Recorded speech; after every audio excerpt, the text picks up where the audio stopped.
My name is Jack. I work in the management department of a shipping company. Lately, my wife's behavior has been odd. Since she works from home as a translator, she seldom goes out, except for shopping or to the hair salon.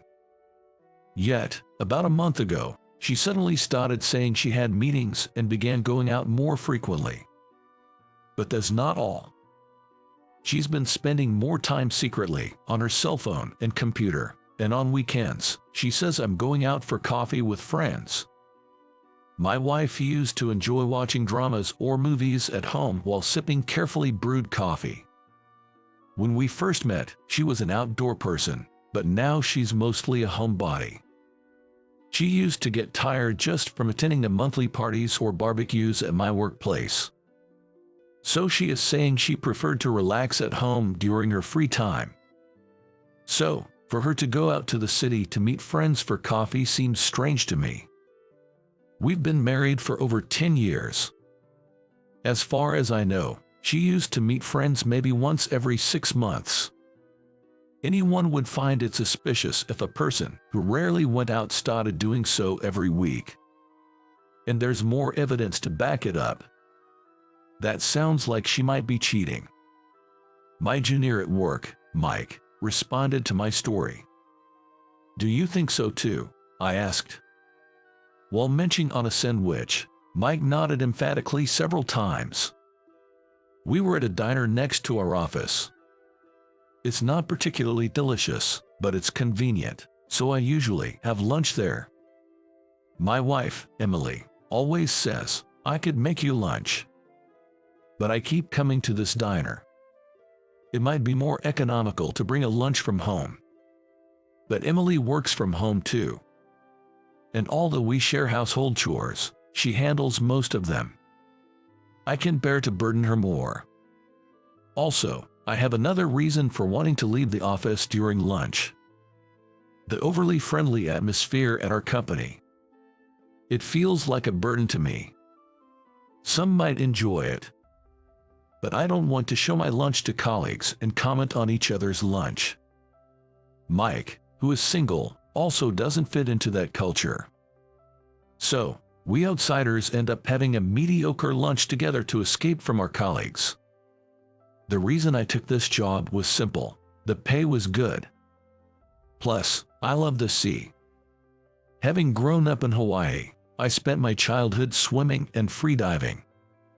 Even though my job is on land, I'm happy to still be connected to the sea after moving away from Hawaii. I met Emily in college. She was a junior in our diving club, and Emily stood out. It was hard to match every face and name in a club of hundreds.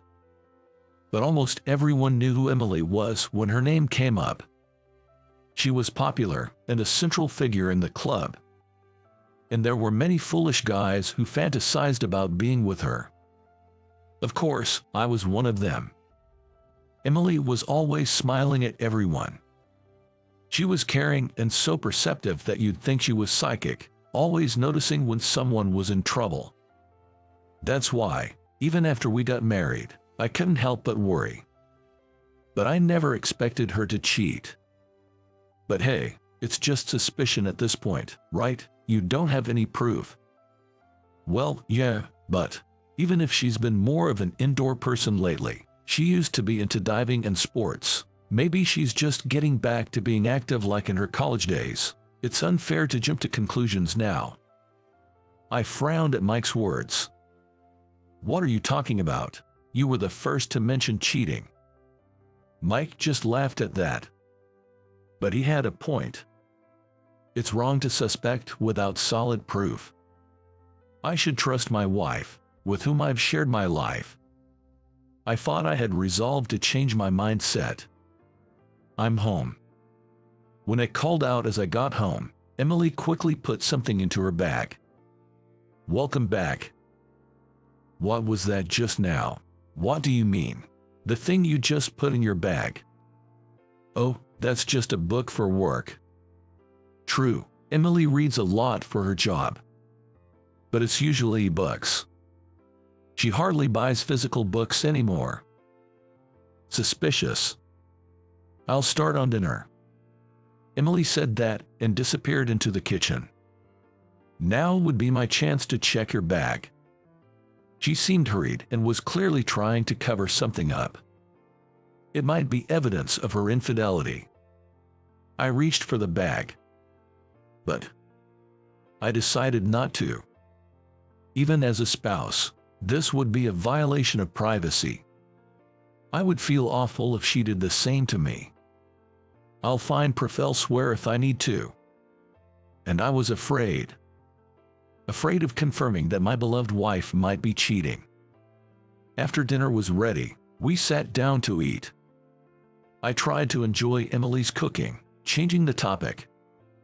"So, my boss Bob is being unreasonable again." Bob, my boss. He is inflexible and we don't get along very well. He's competent at his job, and he's not a bully, but I guess it's just a matter of compatibility. "Is your boss Bob bringing his wife to the party next month?" Our workplace, uncommonly these days, holds a party once a month inviting employees' families. It's supposed to boost team spirit, but I wonder if there's any point in just eating and talking. I'm not the social type, so I'd rather not go if I could avoid it. But I have to follow the company's policy. Grumbling, "I've attended every time." Probably. But it doesn't seem like his wife is too keen on coming. You know, it's a hassle, right? "I see. Hey, Jack." Emily started to say something but then clammed up when I tilted my head and gave a questioning look. "What's up?" "Never mind, it's okay. More importantly, isn't this stew delicious?" I was curious about what she was going to say, but it seemed better not to press. She makes such delicious meals for me. I decided to brush off my earlier concerns as just my imagination. I bit into the tender beef and felt happy with Emily's smile and the delicious food. The next day, Emily had told me she would be home late. She had a client who was only free at night, so the meeting had to be late. After finishing my work, I took Mike to our usual diner, even though it wasn't lunchtime. I'd like to eat something nicer for dinner, you know. What's wrong with this place? It's not bad, and I get anxious being alone. If you're that worried, why don't you just ask her directly? "Oh, excuse me. 2 beef stew, please." I shook my head at Mike's suggestion, and he sighed heavily. "Man, Jack, you're being kinda soft. Don't say things that hit me so hard. 2 beers, please." I intended to drink lightly, but to distract myself from my gloomy mood, I ended up drinking a bit too much. "Mike, let's go to one more place." "No way, let's head home." In front of a busy train station, Mike and I were having this conversation. Then it happened. "Look over there." Mike pointed, and I followed his gaze. There was Emily. Emily was walking closely with a tall man. The guy seemed pretty young. He looked somewhat familiar, but... "Jack, let's go. Let's follow them." Mike forcibly dragged me along as I stood there, confused. It's too early to conclude it's an affair. She's probably just walking to the station with a client after their meeting. With all the recent dangerous incidents, I'd actually be thankful if he's escorting her for safety. My agitated heart was finally starting to settle down. We can hear their conversation. Should we get closer? No, it's fine. It's probably just her work. Jack, look. At that moment, my mind went blank again. Emily and the young man were smiling and shaking hands firmly. Calm down, calm down. They didn't kiss or anything. But, however, Jack, sorry. They've already left. It's okay. Everyone shakes hands, right? Oh, want to go for another drink? No, it's fine. Thanks, though. I thanked Mike and decided to call it a night. When I got home, Emily had already returned and was on the phone in the bedroom. I couldn't help but listen in, though I knew it was wrong. I could only catch bits and pieces of Emily's conversation. Just now. So happy. Can't wait. Want to? These keywords could be interpreted in many ways. But my heart was already dominated by suspicion and mistrust, making it sound like a secret rendezvous was being planned. Okay, talk to you later. Emily hung up the phone. I went back to the entrance as if I had just come home and called out, "I'm home." Emily came out of the bedroom with a smile, saying welcome back, and headed to the kitchen. I glanced at the bedroom where the door was left open. There was Emily's cell phone, tossed on the bed. I swallowed hard and picked it up. Then I opened the call log. There it was, Sander. I hardly slept that night. My mind was filled with nothing but bad thoughts, and I felt dizzy even though I was lying down. "You look pale. Are you okay?" "Yeah, I'm fine." Heading out. Riding the train, my thoughts were a mess. It's pathetic to suffer this much without any solid proof. If she really is cheating, what should I do? As I walked through the company's entrance, Mike came running up from behind. "Jack, there, I found him, from yesterday, you know. The one." He must have been quite rushed. Panting heavily, Mike tried desperately to tell me something. "Mike, calm down and explain, please." "Oh, come on, just follow me." Mike pulled me back the way we came. Near the entrance, he stopped and pointed. Look, there were two security guards. One was an older man and the other, the one from yesterday, walking with Emily. He had a friendly face, reminiscent of a small dog, and a well-built physique. Definitely the man Emily was shaking hands with. He wasn't a client after all. But I couldn't believe he was one of our security guards. As I watched for a moment, the older man began to move. I followed and approached him. "Excuse me." The older man turned and nodded at me. "Is that other security guard Sander, right?" But the man shook his head. "No, that's not his name." He answered suspiciously and made a troubled face. "If that wasn't Sander, then who is Sander? Could there be a third man? Or is this person lying to me? No good, I'm losing my mind over this. I need to find evidence. I must get evidence." So, I decided to monitor Emily and the young security guard. But since that day, Emily stopped going out. Did she find out I was investigating? No, that can't be it. But still, it's strange how her frequent outings suddenly stopped. It must be because I'm so stressed. I've become so paranoid because I'm overwhelmed. I should ask Emily. I'm scared to hear the truth, but I need to ask to feel at ease. That's the only way left. I steeled myself. I need to talk to you. That night, when I brought up the topic after coming home, Emily looked momentarily anxious. But she seemed to sense something. She looked me straight in the eye and opened her mouth heavily. "I'm sorry." My heart sank at Emily's words. What is she apologizing for? Was she really cheating? No way, right? My mouth trembled and my throat tightened, unable to speak. I've been meaning to say this, I just couldn't bring myself to.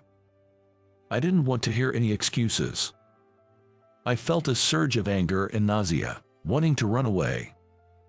But I had to hear the truth from Emily. So, I asked her. "Since when?" "2 months ago." "Didn't you feel guilty?" "Just a little." "Just a little, after doing something like that?" "I'm sorry, I didn't think it would hurt you so much, Jack." A wave of hot rage washed over my cold body. Of course it hurts. I can't believe Emily would cheat. Then, Emily looked puzzled. Confused, I stuttered. "Cheating? What do you mean? You can't just play dumb now." "Wait a minute. I haven't been cheating." "Oh." Emily seemed to realize something, nodding several times before facing me again. "Did you see me with another man?" Yes, with a young man, looking happy. That's not it. That man is my teacher. What? According to Emily's explanation, the man she was walking with near the station was indeed a security guard from my company. No mistake about it. But he wasn't a lover or anything. He was her teacher. The lesson is sign language. Emily showed me several sign language textbooks lined up on the desk. They had notes written in various places and were marked with sticky notes. While flipping through the well-used pages, I suddenly realized something. Is it for Bob's wife? At my question, Emily nodded. Bob's wife lost her hearing in an accident a few years ago and is hard of hearing. She shows up at parties with Bob but often stays alone, unable to join in the group. Emily wanted to bond with her but hadn't been successful. However, at the last barbecue, she saw a man communicating with Bob's wife in sign language. When she approached the man, it turned out he was a security guard hired from outside. He had become friends with one of the executives and was invited to company gatherings. His sister has a hearing disability, and he's been using sign language since he was a child. When he said, "Would you like me to teach you?" she decided to take him up on it. Learning on her own would take time. She wanted to be proficient by the next gathering, so she decided to take his intensive training. The scene I saw yesterday was them returning from a study session, shaking hands in joy and gratitude for her progress in sign language. The worn-out bucks proved Emily's story was true. But I still wasn't convinced. Why didn't you just tell me? Was there a reason you couldn't say anything? That is, Emily hesitated to speak. When I urged her to talk, she timidly said with a frown, "I thought about telling you many times, but you and Bob don't get along right. I thought maybe you'd object." "I see," I realized then. I had been complaining about Bob almost every day at meals, even saying I didn't want to associate with him. Indeed, I had created an atmosphere where she couldn't share. It was none other than myself. So that's how it was. But it's natural for you to suspect me. I was meeting a man, after all. If only I had been honest from the start. I'm really sorry for making you anxious," Emily said, apologetically. I gently embraced her. "I should have just asked you instead of fretting alone. Sorry for making you feel uncomfortable." That settled everything, I thought, but there was one more question left. Remembering, I let go of her and grabbed her shoulders. "Who sent her?" "Huh? I'm sorry, but I snooped on your phone. There was a call history from someone named Xander." "No, Jack, that's not Xander. It's Alexander, the man teaching me sign language." Hearing that, I was utterly confused. The security guard was the sign language teacher, Alexander. And actually Xander. One after another, my assumptions were overturned. Amused by the absurdity, I burst out laughing. Emily joined in with a cheerful laugh. It's been about 2 months since I started suspecting Emily of cheating. Finally, my heart felt clear. After that, I started learning sign language with Emily. Perhaps because we shared a common challenge, I feel like our bond has deepened more than before. It may sound exaggerated, but I truly believe that. And I finally met the rumored Alexander. He's a very serious and nice young man, and when he learned that I had suspected him, he apologized profusely. At his gesture, both my wife and I felt embarrassed and ended up apologizing instead. It was a bizarre scene, with everyone apologizing though no one was at fault. Then came the day of the next gathering. This time, it was a standing party. As usual, I attended with my wife, Emily. As soon as we entered the venue, I saw Alexander waving and calling out, "Jack, Bob and the others are already here. I'll wait here for you." Bob was deep in conversation with some executives near the entrance. Looking around, I found his wife leaning against the wall at the edge, looking down. Emily smiled and nodded when I glanced at her. Bob's wife looked up at us, tilting her head in uncertainty. "Hello." I greeted her using the sign language I had learned. "My name is Jack. Would you like to talk?" She looked at me wide-eyed. Then her somber expression brightened as she returned the greeting. "Hello." Her smile made me feel warm inside. I'm glad I learned sign language. Seeing her so happy made it all worthwhile. "The weather is nice today, isn't it? Maybe I should have worn lighter clothes. There's some delicious-looking cake over there." Alexander joined in, and ordinary small talk flew back and forth, all in sign language. I wondered how lonely Bob's wife must have been all this time. Surrounded by so many people, yet unable to easily join in conversations. But she's not alone anymore. So many people want to talk with her. Emily made this passable. I can't compete with her. Her talent is in healing others' hearts like this. The party, filled with more smiles than usual, was brimming with happiness. The next day, Bob came to my desk. He handed me a box, almost pushing it into my hands. "Take this." It was a beautifully wrapped assortment of sweets. "My wife wanted your wife to have this." "From your wife. Thank you." "Jack, thanks for yesterday." I was so surprised, I almost dropped the box. If I remember correctly, this is the first time Bob has thanked me. She was very happy. It's been a long time since she enjoyed herself like that. "I can't offer much, but let me buy you a drink tonight at my favorite bar." Bob is more blunt and awkward than anyone. I was deeply touched that he was trying so hard to express his feelings. "How about we go to that diner instead of the bar? The food's not great, but I'll join too." Mike, who overheard, chimed in, raising his hand. "I'm not buying for you, Mike." "Why not?" I used to struggle with Bob's rigid and conservative ways. But maybe he's different than I thought. Couples have misunderstandings and doubts from time to time. What matters is communication. And it's not just about talking with voices. There are as many ways to communicate as there are people in this world. Emily regularly meets with Bob's wife now. I make sure to join them to keep up with the sign language I've learned, and greeting Alexander at work has become my responsibility. Emily leaves no one behind. She's like the sun, and it's my job to protect her smile.